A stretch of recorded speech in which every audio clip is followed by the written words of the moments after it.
KB news ಜನರಿಗಾಗಿ ಜನರಿಗೋಸ್ಕರ.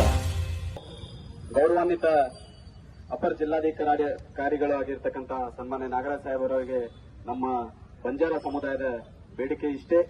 ಕಳೆದ 2023ರ ಸಾರ್ವತ್ರಿಕ ಚುನಾವಣೆಯಲ್ಲಿ ನಾವೊಂದು ವೇದವಾಕ್ಯದೊಂದಿಗೆ ಬಿಜೆಪಿ ಹಟಾವ್ ಕಾಂಗ್ರೆಸ್ ಬಚಾವ್ ಎಂಬ ತಾಂಡಾ ವಾಕ್ಯದೊಂದಿಗೆ ಸಂಪೂರ್ಣ 99% ಕಾಂಗ್ರೆಸ್ ಪಕ್ಷಕ್ಕೆ ಈ ಸಮುದಾಯವಾದ ವೋಟ್ ನೀಡಿದೆ.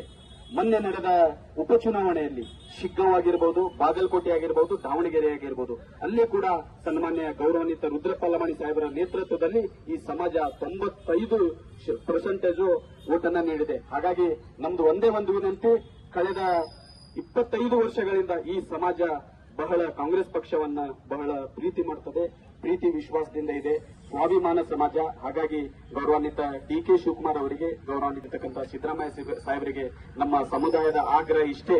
ನಮ್ಮ ಬಂಜಾರ ಜನಾಂಗದ ಕರ್ನಾಟಕ ರಾಜ್ಯದಲ್ಲಿ ಶಾಸಕರಾಗಿರ್ತಕ್ಕ ಏಕೈಕ ಶಾಸಕ ಸನ್ಮಾನ್ಯ ರುದ್ರಪ್ಪ ಲಮಾಣಿ ಸಾಹೇಬರು. ಹಾಗಾಗಿ ಅವರನ್ನ ಕ್ಯಾಬಿನೆಟ್ನಲ್ಲಿ ಕೂಡಲೇ ಅವರನ್ನ ಸಚಿವ ಸ್ಥಾನ ನೀಡಬೇಕು. ಈ ಸಮಾಜದ ಆಶೋತ್ತರಗಳಿಗೆ, ಈ ಸಮಾಜದ ತತ್ತರಿಸಿದ ಸಮಾಜಗಳಿಗೆ ತಾವು ಧ್ವನಿಯಾಗಬೇಕು.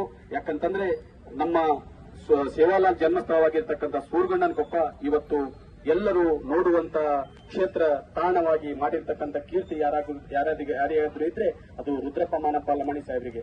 ಹಾಗಾಗಿ ನಾನು ಮಾನ್ಯ ಅಪರ ಜಿಲ್ಲಾಧಿಕಾರಿಗಳ ಪರವಾಗಿ ವಿನಂತಿಯನ್ನ ಮಾಡ್ಕೋತೇನೆ, ಕೂಡಲೇ ಸಚಿವ ಸ್ಥಾನವನ್ನು ನೀಡಬೇಕು.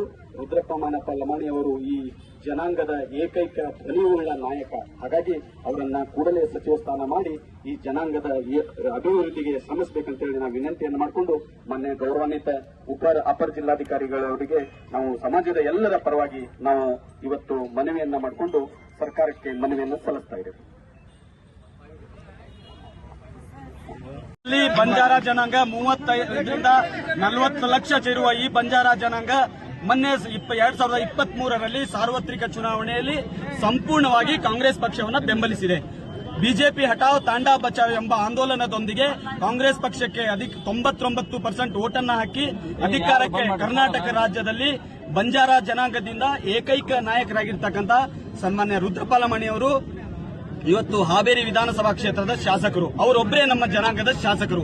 2023ರಲ್ಲೇ ನಮಗೆ ಸಚಿವ ಸ್ಥಾನ ಕೊಡಬೇಕಾಗಿತ್ತು.